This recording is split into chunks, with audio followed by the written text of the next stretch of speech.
Good afternoon, everyone. I'm Mike Sear, the administrator for the Surrey Police Board, and I want to thank you for joining us today for our March Surrey Police Service Board meeting. Mel, I'd like to call this meeting to order. And in doing so, I want to note that the Surrey Police Board recognizes that our work takes place on the ancestral, traditional, and unceded territories of the Coast Salish peoples. And I want to just take a moment to just once again thank everyone at the Surrey Police Service, the RCMP. I know there's a lot of work that's going on with the transition and working together on transition plans. So thank them, and for also all the work that's being done for public safety within Surrey. I know it's been a busy time, so thank you for all that. And Mel, with that, I'll turn it over to you for the adoptions, please. Thank you very much. So first off, we have adoption of the agenda. So are you happy with the agenda? I am. It's approved. Thank you. Great. Thank you. And adoption of the minutes. Do you approve those minutes from the last meeting? I do. Thanks, Mel.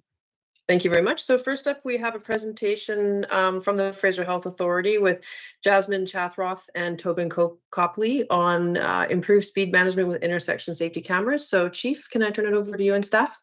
Yes, I'll ask Inspector Earl Anderson to introduce our guest and perhaps maybe provide a little bit of a summary of what the presentation is about. I'd like to thank our guests for being here in the interest of public safety. Earl, over to you. Thanks, Chief. A couple of weeks ago, I had the pleasure to meet with Jasmine Chathroth and Tobin Copley from Fraser Health Authority, and they shared with me some research and data on the effectiveness of automated speed enforcement cameras and how they can be used successfully in the city of Surrey. As you know, Chief, we already have a number of speed enforcement cameras that are run through the provincial program. However, their data really showed to me that this can be expanded greatly, and there are a number of other municipalities in the Lower Mainland that have already adopted proposals to expand the use of automated speed enforcement cameras, and I really thought it would be important for them to come and share some of their research and findings with you today. So I'll leave it to Jasmine and Tobin to take it away.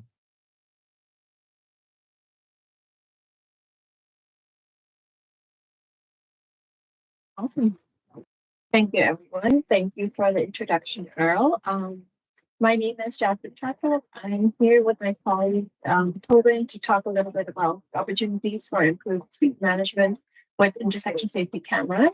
I'm the regional injury prevention lead at Fraser Health, and I'll let Tobin quickly do his introduction as well.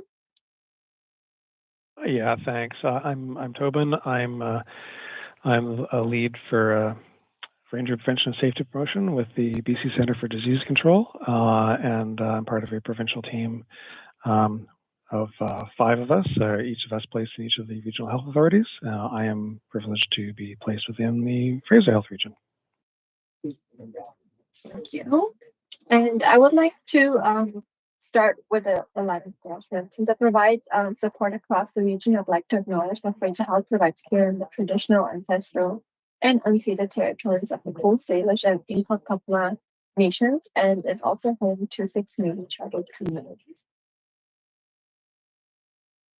Today's presentation is broken into 4 parts. First, I'll provide a quick overview about the burden of injuries, Vision Zero, and the effectiveness of intervention.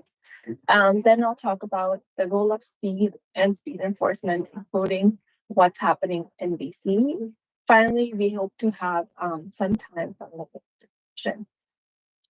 Before I start this presentation, I want to note that intersection safety cameras are only one component to just one pillar of the safe systems approach. Intersection safety cameras are one component to improving the effectiveness of speed management. Also, intersection safety cameras are supplemental and in no way a replacement for other speed management approaches. For instance, traditional manual enforcement include road design to reduce operating speeds, corridor traffic signal synchronization, and vehicle-based speed management technology. But there is a current push amongst a number of major municipalities for very significant expansion of this intersection safety camera program in BC, hence why we are here today. Road-related injuries and fatalities are one of the injury prevention program's priority areas. As you can see here, the burden of injury from traffic crashes is high. Injuries are not only the leading cause of death for people aged 1 to 44 in BC, but traffic crashes are the leading cause of death and hospitalizations within this statistic. Also, these injuries impact our healthcare system and patient flows. It's hundreds of millions of dollars in direct treatment costs, in addition to all the load that these crashes put on our already strained healthcare system. And most importantly, the burden of injury from traffic injuries is not shared equitably across the population. This graph shows one stark example of this inequity. While we have made steady gains in safety for motor vehicle occupants over the last 20 years, these gains have not been shared by unprotected road users, such as people walking and cycling. To reduce the high burden of injury and inequity, many municipalities, including the city of Surrey, have adopted Vision Zero. Vision Zero is a framework that guides action to address the toll of road-related injuries. However, the only way that Vision Zero can be adopted in a meaningful form is when it's accompanied by a commitment to safe system thinking.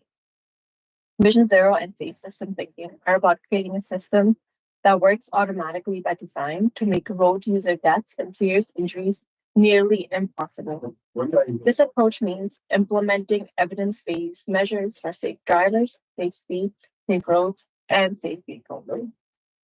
It's really important to emphasize that Vision Zero is not about eliminating all crashes, but the focus is on the elimination of serious injuries and death. So most importantly, the Vision Zero approach recognizes the inherent fallibility of humans, which is why a safe system has multiple layers of safety. In every situation, a person might fail, but the road system should not. And road crashes are not accidents. They're system failures that can be managed and reduced in systematic ways. I want to take a minute here to introduce Jasmine, sorry. Can I just, sorry to interrupt for 1 sec. If anyone doesn't have their microphones on mute, can you please mute your microphones other than the speaker? So just getting some background noise. Thanks, Jasmine. Sorry about that. No problem. I want to take a minute here to introduce the hierarchy of controls, which is one way to think about the potential effectiveness of an intervention. We've included examples along the right side here to show how some common road safety interventions can be slotted into each level of the model. In the Vision Zero approach, preference is given to those interventions that can be placed higher within the hierarchy of controls. All other things being equal, we'll want to prioritize elimination of the hazard over educating users about how to live more safely with the hazard. Intersection safety cameras rank quite highly on this hierarchy of controls. Speed is a fundamental factor in crash occurrence and crash severity. Speeding is almost universally recognized as being the most significant risk factor in motor vehicle collisions, contributing to around 30% of all fatal crashes. You may be familiar with this graph that looks like this, showing the relationship between the likelihood of serious pedestrian injury or death in relation to the speed of a motor vehicle hitting them. There are many versions of it based on different studies. This one is towards the lower end of injury severity, but the general form showing a rapid increase in risk with increased speed is common between all of them. We've known this relationship for decades, and the curve has remained essentially unchanged. This is of particular concern for people who are walking or cycling, as they don't have the benefit of all the advanced engineering that modern vehicles have to protect their occupants. So it's very important that vehicles are kept at speed where a crash is survivable if something goes wrong. In our injury prevention work, we're guided by the 3 E's of injury prevention, of the injury prevention framework, which is education, engineering, and enforcement. Ideally, when engineers design roads, they're what's called self-enforcing, like miracle lanes or curb budgets. But not all roads were designed to always encourage safe behavior, particularly older roads. Hence, there's a need for enforcement. There's good evidence that enforcement reduces the number of crashes, but manual enforcement is very resource intensive and can be dangerous and is not feasible in many places. And policing today really aims to build community relationships and trust rather than actually being good at them. So, which leads us to why we need automated speed enforcement. Automated speed enforcement involves the use of technology, specifically cameras, to monitor and enforce lawful vehicle movement instead of or in addition to manual police enforcement. Intersection safety cameras specifically monitor vehicle passes through intersections. Cameras are used to detect A, red light traffic violations, and B, speeding violations. Hopefully, we can all accept that speed enforcement is needed. So what's the case for automating speed enforcement?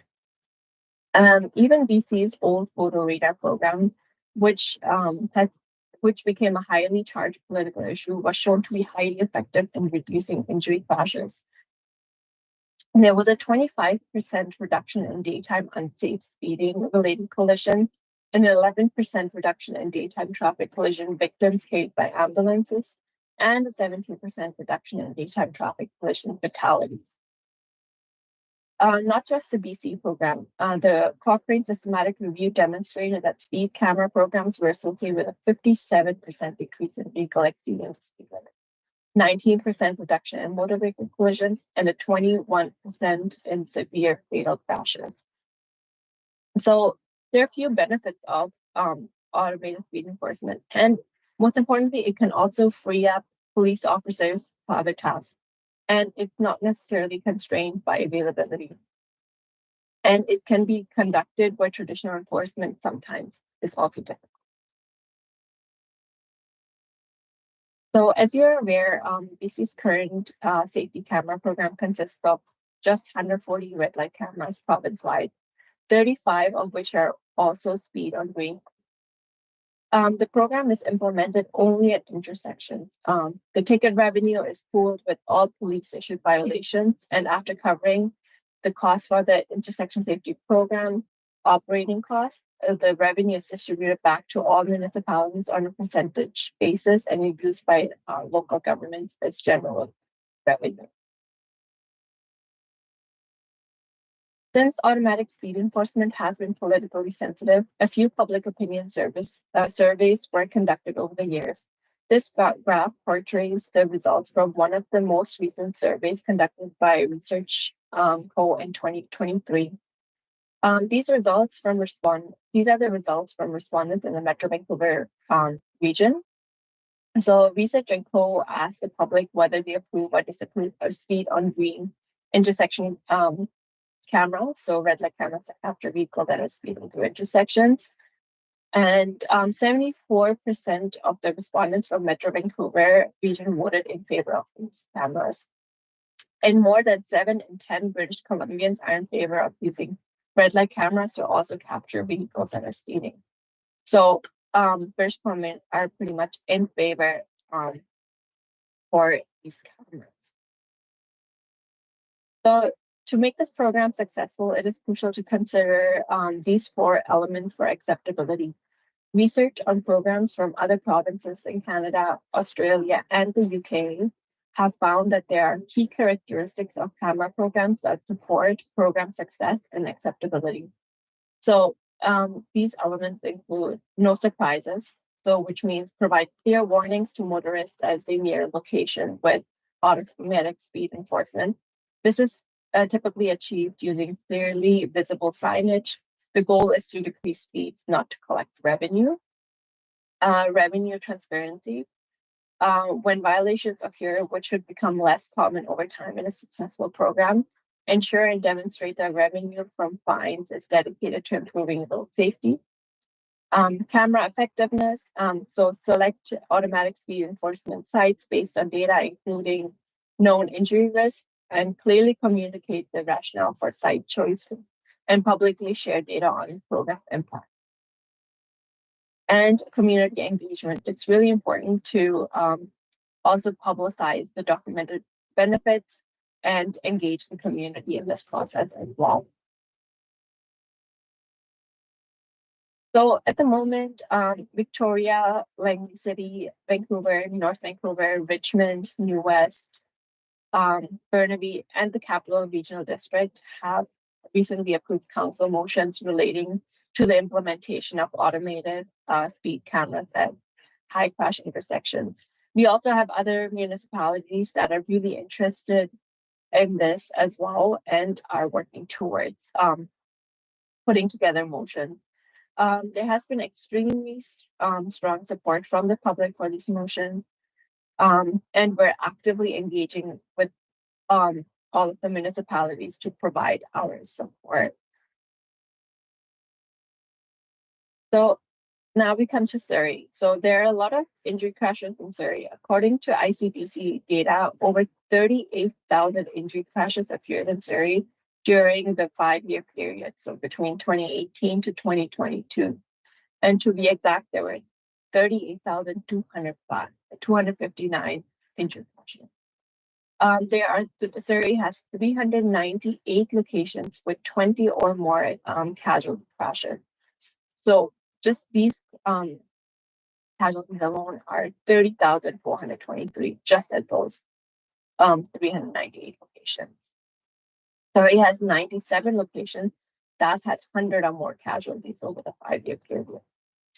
So we are working to be able to create visualizations that reflect the severity of injury crashes at locations to help municipalities identify and prioritize locations in the mobility network for treatment or redesign. So on the right side, you can see our beta version of a heat map, which highlights the events requiring care. And just to note, this is just the Surrey Central area, so that this does not even reflect all of Surrey.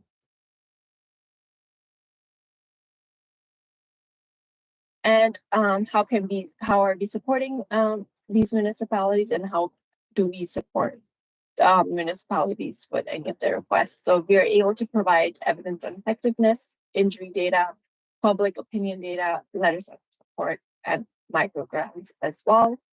And this was it. Thank you so much, and I'm happy to have any questions and forward to some discussion. Thanks, Jasmine. I appreciate the time you took to provide that, and it was fascinating, and especially I was quite surprised by the number of locations within Surrey that have that many crashes.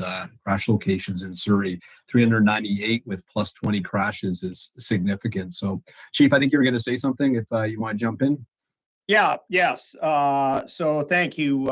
Great presentation. Appreciate the data. It's something that was on our list to bring to the board.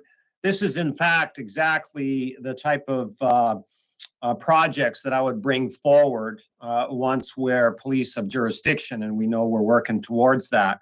It's about public safety. It's data, hard evidence driven.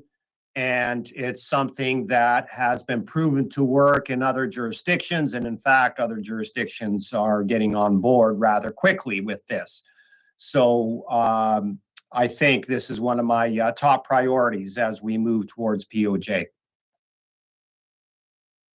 Thanks, Chief. I appreciate that. And no, I would agree 100% with you. And, not only, the fatalities, but I know just the community in the sense of public well-being and safety. When people are driving aggressively as a cyclist, I can tell you that I would very much like to see people slow down. I feel very vulnerable on the streets.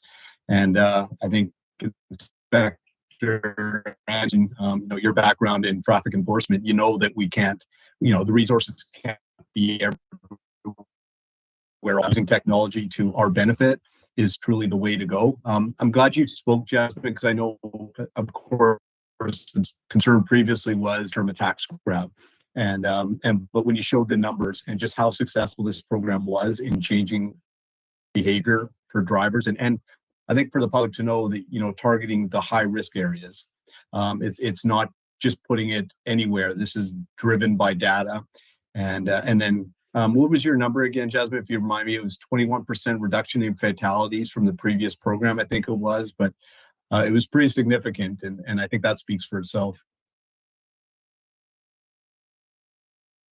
Absolutely. And we've heard the notion of like tag grab quite frequently as well. And that's why we wanted to add that if there is revenue transparency, there wouldn't be the public thinking that it could possibly be a cash grab as well. So if the money was the revenue was taken and actually put towards road safety, then that wouldn't be any concern anymore either. And it's actually interesting that a lot of municipalities that put forward this motion, they actually put it in at intersection that had 5 or more casualties at a high crash. So that was considered a high crash intersection. And for Surrey, there were just so many, so we just kind of like stuck to like 20. So it was because it is a crazy amount for 5 and up. So yeah. And Tobin, do you have Jasmine, anything? Yeah, sorry, Tobin, go ahead. Oh yeah, no. I just want to say, yeah, it is quite striking when you look at Surrey and see that 97 intersections have had 100 or more crashes, injury crashes, in the 5-year period that ICBC reports them. Yeah, so I want to absolutely double down on that.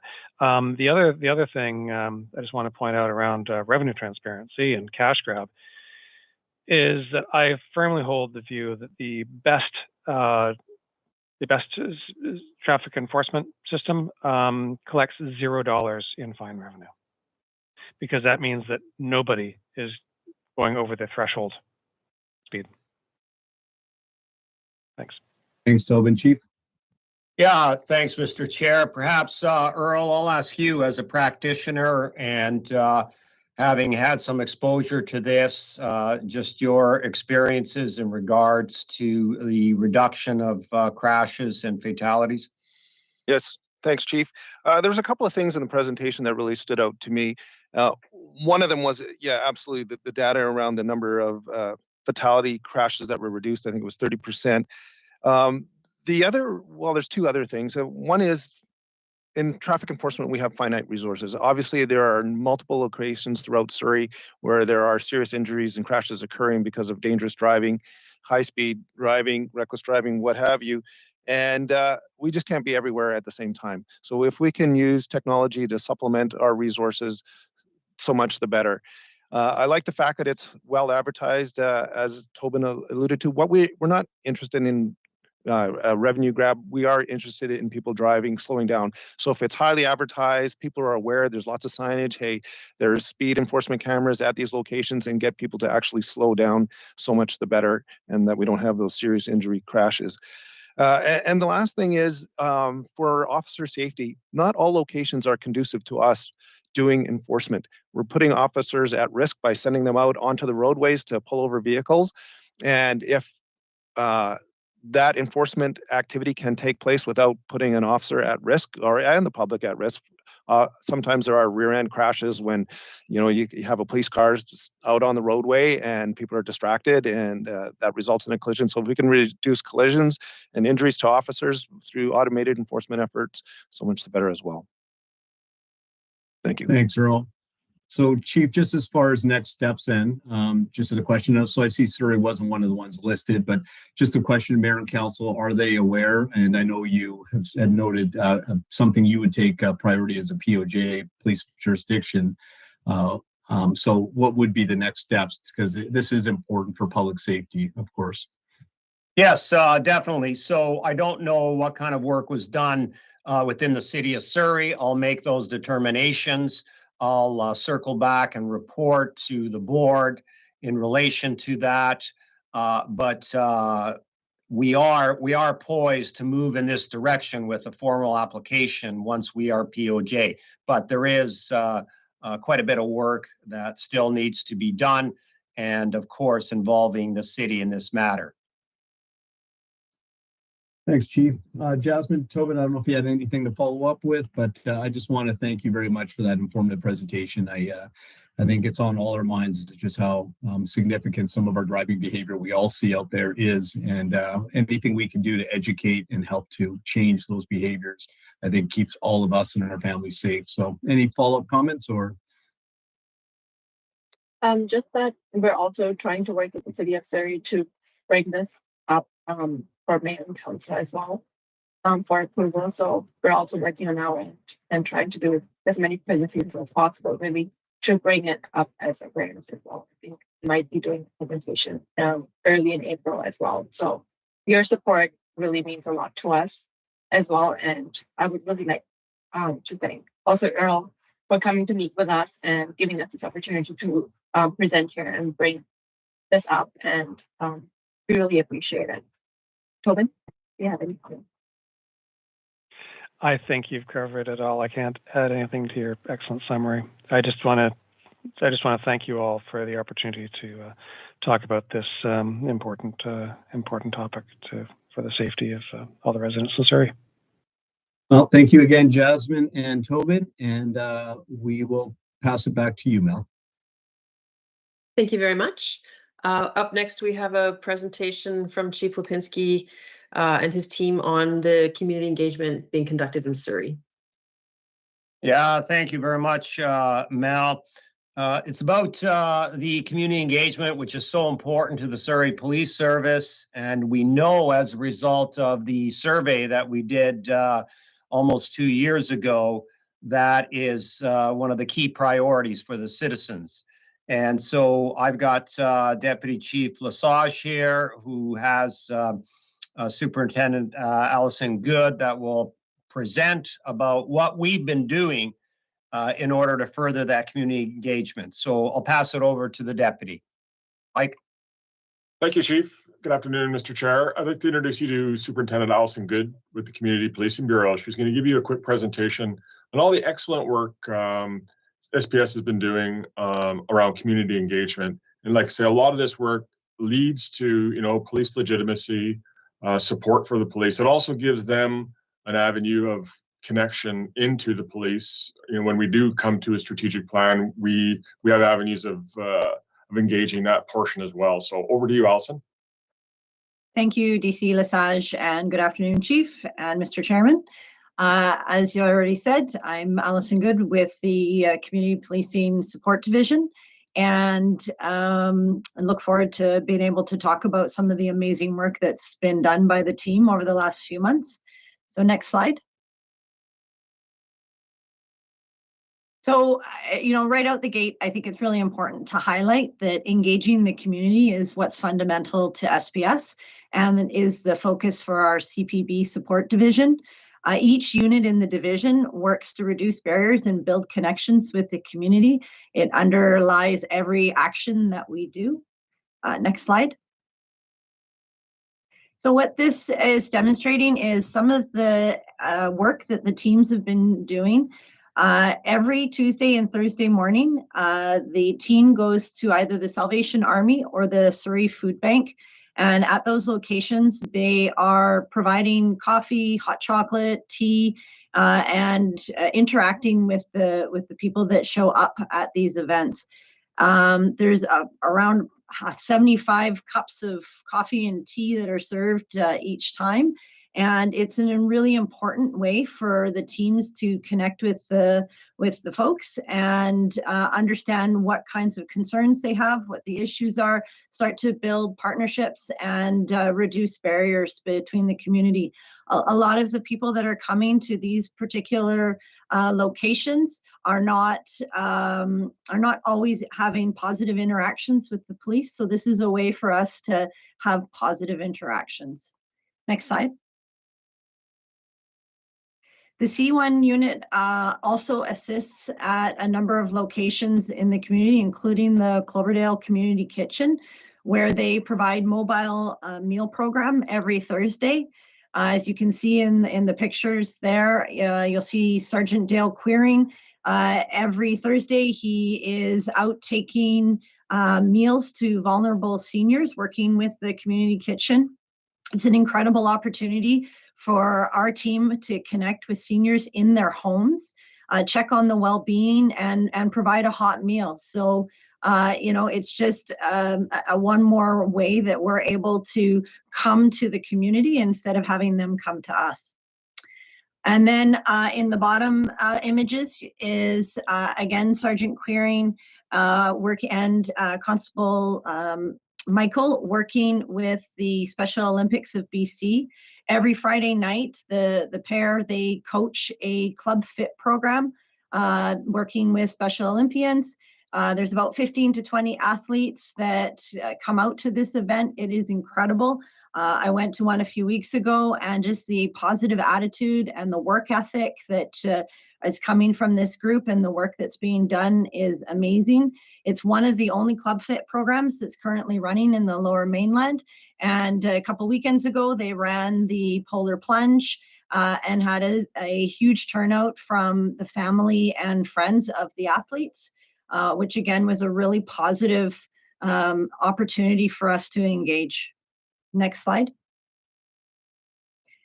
Some of the other programs that the team is working on is Walk the Beat Wednesday. And what this program is it's where our team members choose a different district each week to walk the beat, engage with local businesses, pedestrians, youth, and anyone that they come across and want to have conversations with. Again, it's just allowed us to reach out to the community. And then the Khalsa Aid Canada, our members have partnered with Khalsa Aid, and once a month on Saturdays, they will go out in District 1 and handing out food packs and supplies to unhoused individuals. And this has provided, again, another opportunity for us to connect. One of the other things that our team continues to do is they also continue to work with LIPS, Mackey's Place, the Surrey Crime Prevention, SUMS, Blind Beginnings, Unity. There's just an incredible list of different groups within the community that our team are connecting with.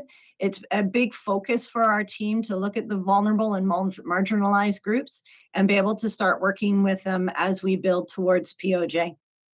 Slide 6, please. So in addition to the C1 team, we have our district support team and some of the ongoing work that this group is doing. They were part of the original community consultation work that was done, and the work that's being done for the development of the next round of consultations as we continue forward for 2024. Some of the partners that we continue to work with in those consultations, as you'll see in the photos attached, is partners like the City Dream Center, Starbucks, Amazon Prime. All of those, what they're able to do with those partnerships is either their locations or opportunities for us to meet with the community, work with the business associations and business partners. But then it's also those bigger businesses are able to they have different products or distribution that we're able to then take back to the community. So one of the things that like Amazon Prime does is when they have excess shipments or things that they are looking to donate out to the community, we're able to be that conduit to be able to take it back out into the community and be able to deliver it, something that as an organization themselves, they're unable to do. So we're just able to bridge that. Next slide. In the youth engagement, there's significant work being done and continues to follow what was laid out in our SPS Youth Strategic Plan, where we're continuing the development of preventative initiatives and intervention programs. Some of the examples of those are the sextortion and internet safety that we're doing in collaboration with the Canadian Child Protect, the substance use safety in a collaboration with Astra and Sources, general safety presentations that we've been completing in-house. Some of these images show that. The Courage to Care presentation that we've been delivering to elementary school youth, the restorative justice training that we've been doing in collaboration with RJABC, our cultural safety in collaboration with LDU and FNJC, our Canadian Police for Youth Network, we've been doing in collaboration with Ottawa Police Services. And then some of the pictures that you're seeing here are specifically taken from, the first one is from WICFest, which was a female hockey tournament that was held in Surrey a few weeks ago. And that's Inspector Shepherd that is handing out medals at the medal presentation. In the middle is Constable Jennifer Farnell, who's at the Courage to Care presentation with youth from the Surrey Association for Community Living. And in this program, they're highlighting and teaching the skills of making positive decisions, and that it often takes courage to do so. And then in the last image is from the Blue Eagles program that our members participate in on a weekly basis. Slide 8, please. So SPS continues to develop connections with the community and develop positive results from that. One of the things that just yesterday, and I'll send a little shout out to Earl, that just yesterday the road safety team participated in a distracted driver campaign, which has far-reaching positive impacts for the community and for our relationship with the community. And the one last thing, if you'll humor me, I have a letter that came in today to one of our team members that really highlights some of the work that the team has been doing. This particular individual attended the Surrey Food Bank and had a very positive interaction with one of our officers. And following that, he wrote this letter. So, dear officer, I hope this email finds you well. I just wanted to take a moment to express my sincere gratitude for the amazing work you do as a police officer in our community. I had the pleasure of meeting you at the food bank, where you selflessly volunteered your time to help those in need. Your dedication to serving others and your commitment to making our community a better place truly inspired me. In a world where some countries resort to using force and intimidation to maintain order, your approach to policing as a humanitarian service is a shining beacon of hope. You demonstrate that it is possible to protect and serve with kindness and empathy, making our community a safer and more inclusive place for everyone. It is truly heartwarming to see the care and respect you show every individual who comes through our doors. Your commitment to upholding the values of integrity and humanity sets an inspiring example for all of us.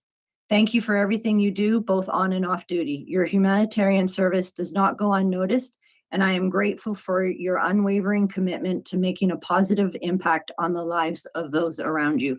Take care and stay safe. So a pretty powerful and important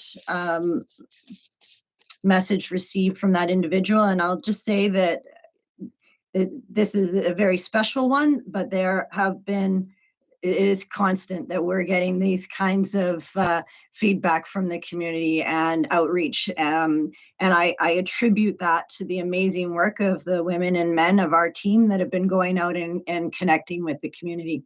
And thank you very much for your time. Thanks, Superintendent Good. Yeah, pretty hard to top that last letter. It's pretty touching, and it just really shows how much that community connection makes. And I think what I got out of that presentation, which thank you by the way is excellent, was just how many diverse communities SPS is touching and connecting with. Just as a question, is there ways that maybe some segments of the community within Surrey that haven't yet had an opportunity to engage, how they can connect with your unit and find opportunities to have those connections if you haven't made it there so far? Absolutely. If they want to reach out to either through our Twitter or our email, they can certainly reach out for that and connect with the Community First unit. They also an opportunity through our media relations. Anytime they get something that is, they pass everything on to us that they receive, or through the general email. If they reference the C1 or the community engagement, it'll come straight to us. Thank you. No, it's going to be critical as SPS continues to move forward in the transition and being police and jurisdiction, to connect with the community, to listen, to understand their questions and concerns, and Chief, I know as you brought up, and Deputy Lesage, just building that strategic plan moving forward that focuses on what the community is most impacted by. So, Chief. Yeah, thank you. Well done, Allison, and Mike and Allison and the team do great work out there. So 2 things that I'll touch on. Number 1 is the youth. We know that Surrey is going to be the largest city in BC. And we can just forecast in our mind's eye how many people that'll be in the coming years. It is so important to me as a chief that we connect with the youth and with other agencies and sometimes wraparound services, encourage and educate and work with families for proper life choices, life decisions.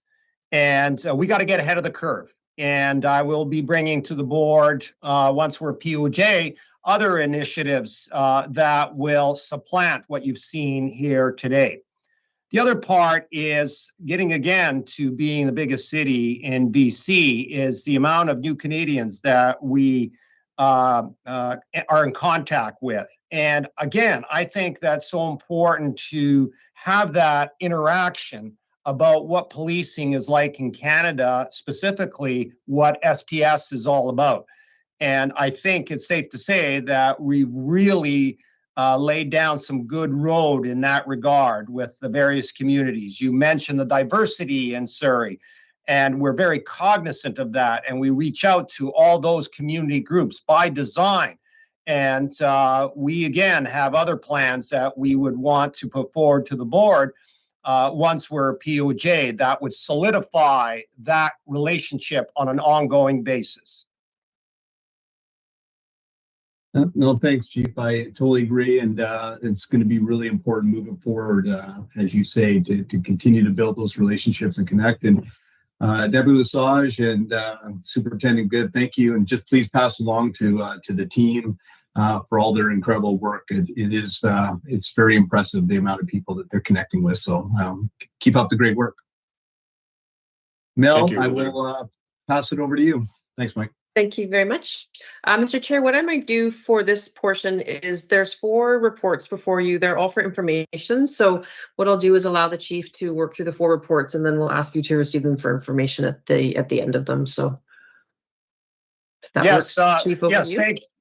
Thank you, Mal. The first one, hiring, diversity, and deployment update. We have Superintendent Lav Mangat, who will just provide a quick summary and be in a position to answer any questions. So, Lav, over to you. Thank you, Chief. Mr. Chair, just a quick snapshot here. So we just had 4 of our recruits graduate from the JIBC last week, and they deployed to the Surrey RCMP detachment this week. They just finished up their orientation today. We have 16 more recruits that are going through the JIBC program in various stages. We have 9 which are in Block 1 and 7 who are out with in deployment in their Block 2 with the Surrey RCMP.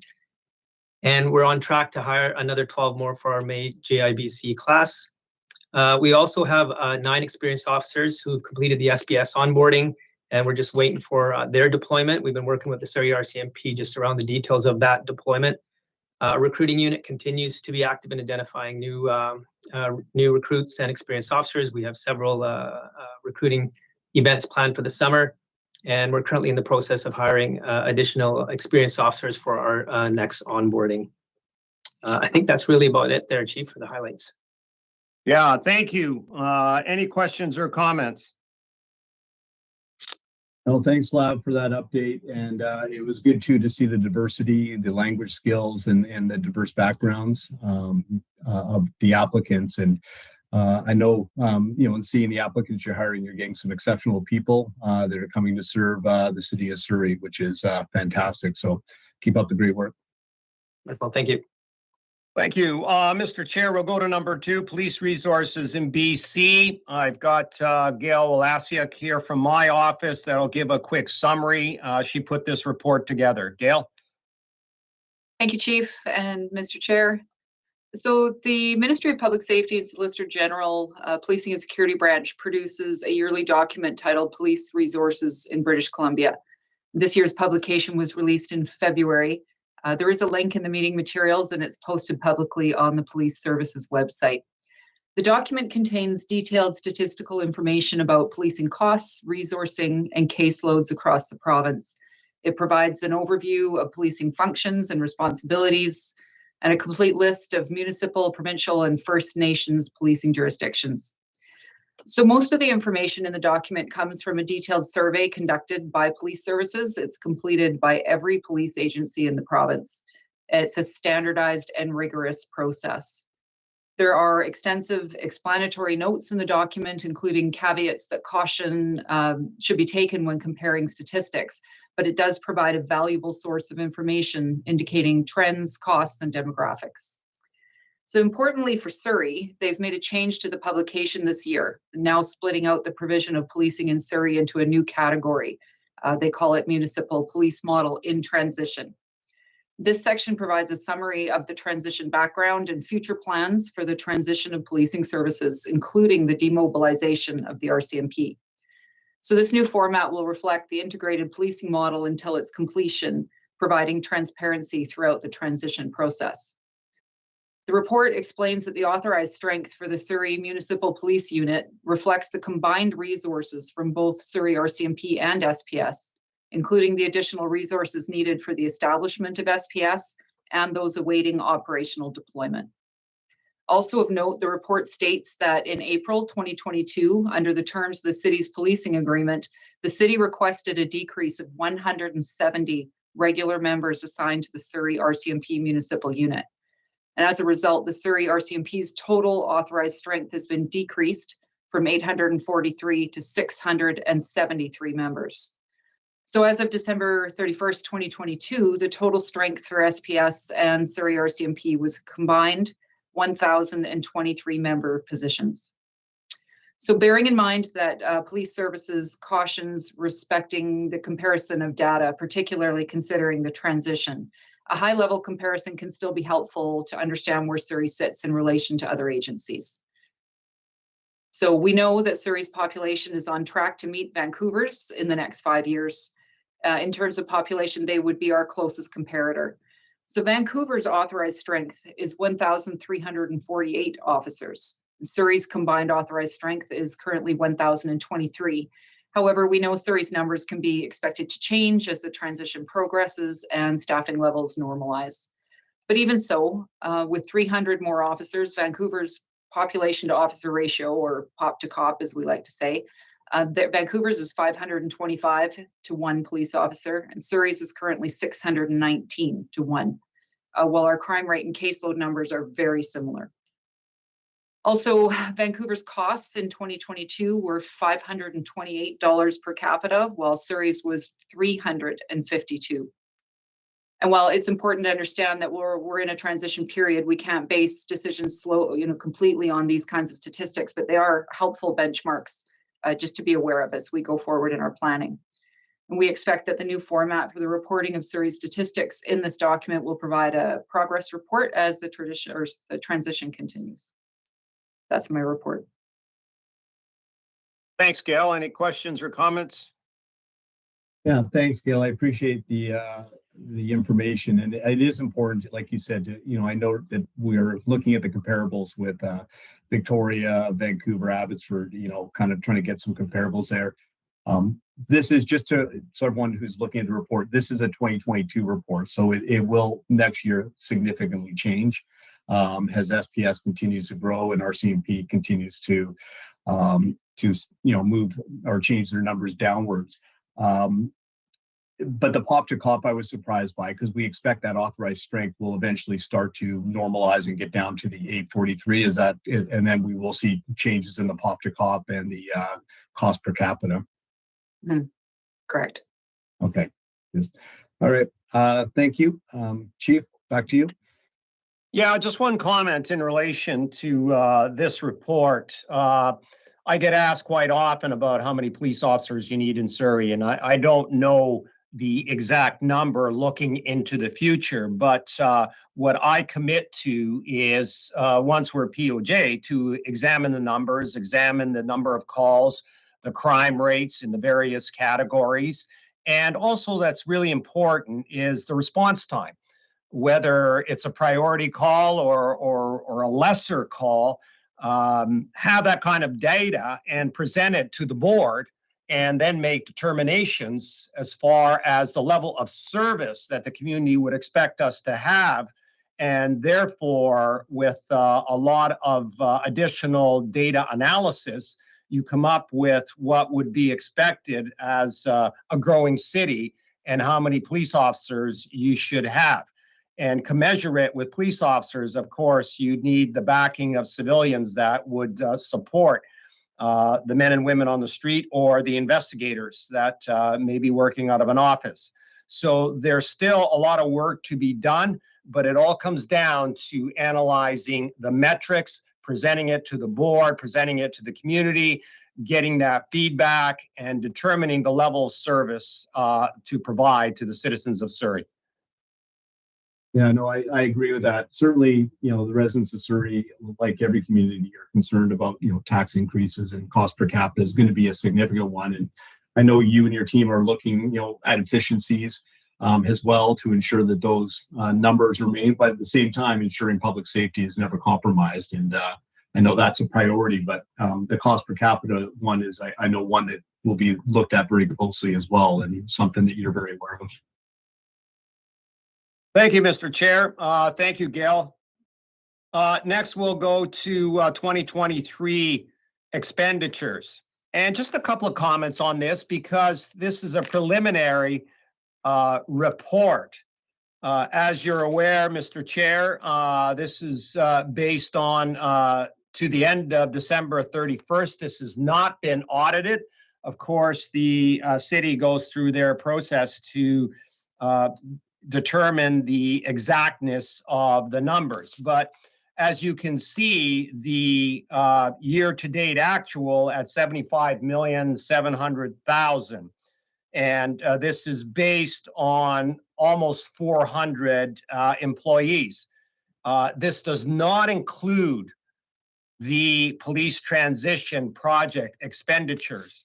And that is a separate category, and that category includes things such as IT and HR, recruiting, in the sense of what is the costing for moving through this transition outside of capital and operations.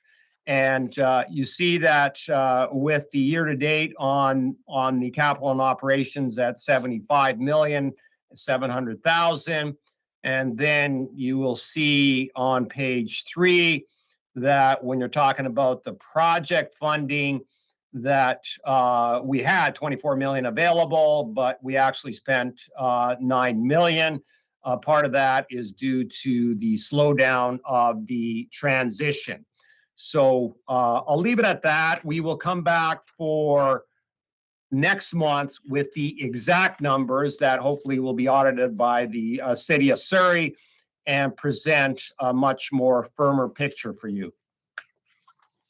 Thanks, Chief. I know that as we talked about, the $75 million was a status quo budget. We, just by way of an update, we have put in a adjudication with the province for our budget for 2023. We're still awaiting, it's a Section 27 review under the Police Act. We're still awaiting a decision on that. So, where our 2023 budget will land is still a bit away. And likewise, our 2024 budget, we're still awaiting that. So that has posed some challenges, as you know, but as it's a lot to move forward with the transition, and your team are working very effectively at that. These are going to be important decisions in the months ahead to get some clarification. So. Good, thank you for that. We'll move on to number 4, transition updates. A few comments there, Mr. Chair. Looking back to February 20th, as you may be aware, the minister spoke at the BC Association of Chiefs of Police, and he spoke about the transition, that Surrey Police Service is here to stay. As you're aware as well, the meetings that we had with the minister and his staff, and again, just expanding on that and some of the issues that we discussed to move this transition forward. So we are leaning forward with the special advisor. We're working with her on the HR plan, which is to say that we submitted the HR plan as far as what we see 2024, 2025, and 2026 will bring. We know that the 2024 plan is commensurate with the 2024 budget. And we are also working with the province about the POJ status, which really means that what are the statutory requirements for the Surrey Police Service to be POJ? I have a team working on that. And then there's the practical requirements to be POJ. We're certainly working on all the details of that and working closely with the province. Suffice to say, we also continue to engage the community, as you saw. And so we're looking for things to come together in the near future. And I was going to bring up, but you did, was the 2023 budget appeal and waiting for a decision on our 2024 budget. That's my update, Mr. Chair. Thanks, Chief. Mel, back to you. And all the reports have been. Great. So you approve receiving all of these reports? I do. Thank you. Thank you very much. I just wanted to point out as well, Chief mentioned that in the 75 million, that doesn't include the one-time, but the one-time is reported out in that monthly report as well. So just for the public's awareness, we do report that publicly. On the final report is from me, and it's with respect to the 2023 per diems. So for your awareness, Mr. Chair, every year we do post year-end per diems for the police board. So this is just another piece of transparency around the work of the board and the monthly costs associated. So it's here for your information. Thank you, Mel. Appreciate the report. Welcome. So we have no information, no correspondence, no new business. And our next meeting is currently scheduled for April 25th, 2024. And I will pass it. I would like your permission to hold a meeting in a closed session under section 69(2) C and D of the Police Act, Mr. Chair. Yeah, so just thank everyone, Norm, you and your team, the chief, for all the information. A lot's happening, as we know. Important. I think the next coming months will be very important, and continuing to move this transition forward. So thank you to you and your team for all the work. And Mel, the motion is passed to move under section 69 to a closed meeting. So thank you. And we'll take let's take 5 minutes. Everyone can take a quick break, and then we'll get started at 3:05. Thank you, Mr. Chair. Thank you.